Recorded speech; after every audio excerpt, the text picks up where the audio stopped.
গ্রামটির নাম জিনোয়ার, কুর্দি ভাষায়, যার অর্থ নারীদের ভূমি বা নারীদের আবাস। 2018 সালের 25শে নভেম্বর আন্তর্জাতিক নারী নির্যাতন প্রতিরোধ দিবসে এই ব্যতিক্রমী নারী প্রধান যৌথ খামারের যাত্রা শুরু হয়। বছরের পর বছর ধরে চলা সিরিয়ার গৃহযুদ্ধের ভয়াবহতা, আইএস এর বর্বরতা আর তীব্র পুরুষতান্ত্রিক নিগড় থেকে পালিয়ে আসা নারীদের জন্য এটি কেবল একটি গ্রাম নয়, বরং এক নিরাপদ আশ্রয়স্থল। এখানে পুরুষদের প্রবেশ সম্পূর্ণ নিষিদ্ধ নয়। দিনের আলোয় পুরুষ ব্যবসায়ী, সাংবাদিক বা আত্মীয়রা গ্রামে আসতে পারেন, কিন্তু গধূলির আলো মিলিয়ে যাওয়ার আগেই তাদের সীমানা ছেড়ে চলে যেতে হয়। ছোট ছেলেরা তাদের মায়েদের সাথে থাকতে পারলেও প্রাপ্তবয়স্ক হওয়ার পর তাদের এই সমাজ ছেড়ে চলে যেতে হয়। গ্রামের শাসন ব্যবস্থা শতভাগ গণতান্ত্রিক এবং সম্পূর্ণ পুরুষতান্ত্রিক প্রভাবমুক্ত। একটি শক্তিশালী নারী কাউন্সিলের মাধ্যমে গ্রামের প্রতিটি সিদ্ধান্ত নেওয়া হয়, যেখানে প্রতিটি নারীর রয়েছে সমান ভোটাধিকার। যুদ্ধ এবং সামাজিক সহিংসতা থেকে বেঁচে ফেরা এক কুর্দি নারী বলেন, আমরা পুরুষদের ঘৃণা করি না, কিন্তু এখানে আমাদের বেঁচে থাকার, খাওয়ার বা সুরক্ষার জন্য কোনো পুরুষের উপর নির্ভর করতে হয় না। জীবনের ইতিহাসে এই প্রথম আমরা নিজেদের ভাগ্য নিজেরা লিখছি।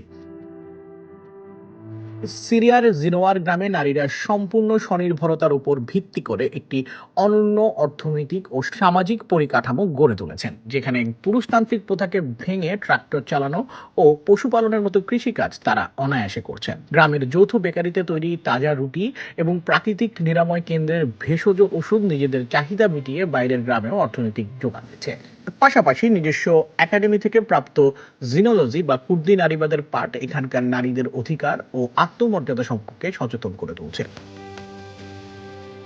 যুদ্ধবিধ্বস্ত ও অস্থির একটি অঞ্চলে 30টি পরিবারের এই ছোট গ্রামটির নিরাপত্তা নিশ্চিত করা সহজ কথা নয়, কিন্তু জিনোয়ারের নারীরা বাইরের কোনো বাহিনীর উপর নির্ভরশীল নন। নিজেদের সুরক্ষায় নিজেরাই অস্ত্র হাতে তুলে নেন এবং পালাক্রমে রাতের পাহারার দায়িত্ব পালন করেন।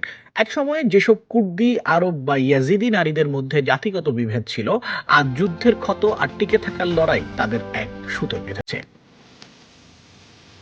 যুদ্ধ যেখানে ধ্বংসস্তূপ আর দীর্ঘশ্বাস উপহার দেয়, জিনোয়ার সেখানে দেখিয়েছে পুনর্জন্মের স্বপ্ন। পুরুষতন্ত্রের বৃত্তের বাইরে গিয়ে কেবল পারস্পরিক সংহতি আর অদম্য ইচ্ছাশক্তিকে পুঁজি করে কিভাবে একটি নতুন পৃথিবী গড়ে তোলা যায়, সিরিয়ার এই প্রত্যন্ত গ্রামটি আজ বিশ্ববাসীকে সেই শিক্ষাই দিচ্ছে। সায়েম শুভ, এটিভি ইউএসএ, নিউ ইয়র্ক।